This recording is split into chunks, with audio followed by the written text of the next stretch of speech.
Fish. Kenya Fish Marketing Authority chal mano mar rech e pacho ka ohand rech osebedo katimo nade.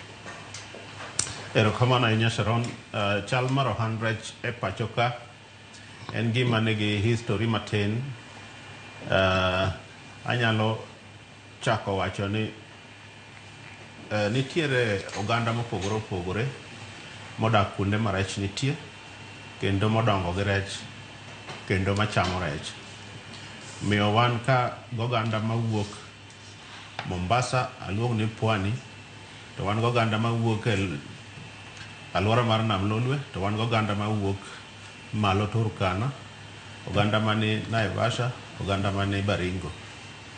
Omiyo chal mar ohand rech e Kenya ka sani en ni achak ni to Kenya dwaro rech maromo nade e higa ka higa.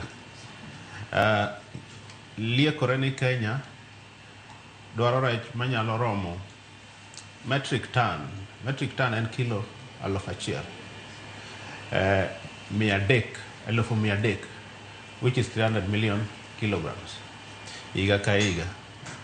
To yuto marwa mar rech kata lupo marwa mar rech e Kenya ka chalo nade. Lupo marwa mar rech e Kenya ka miyowa tan 160, metric ton 160,000 higa ka higa. Tiendeni wan gi fuok moro kanyo e rech mwagolo kaka jo Kenya to gi rech mwachamo kaka jo Kenya. Mano chunowa ni nyaka koro wamany kaka wapong'o fuok manitie.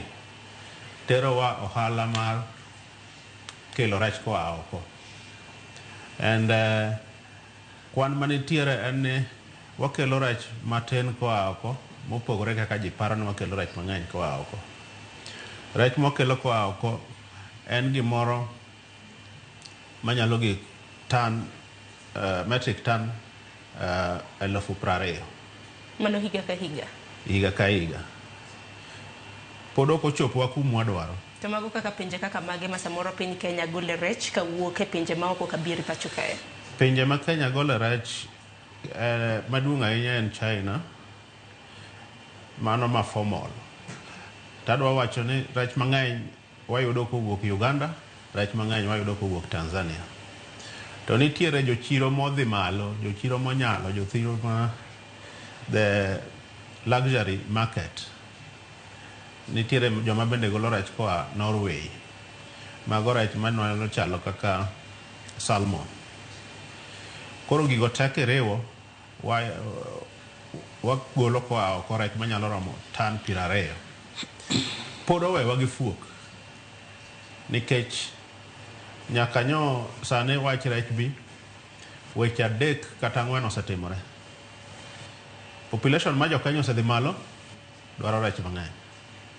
Jo Kenya mang'eny odak kuonde pango, urban areas, joma onge puothe, joma onge depo, gidwaro rech. To wach bende tindo wuok ni rech e chiemo maler mogik nikech en white meat ma miyowa protein ma onge weche moko mag tuoche mang'eny, omiyo choro demand malo. Koro gigi tek wariwo nyisowa ni Kenya dwaro rech manyalo romo metric ton 1,300 to wan gi metric ton 1,150. Erokamano ahinya, manyiso ni bugo pod nitiere nikech bende tinde aneno ka johendni mopogore opogore bende osewuok. Agino biro bedo kwa loso kopogore gi nam, yore mopogore opogore ma bende oganda ma pacho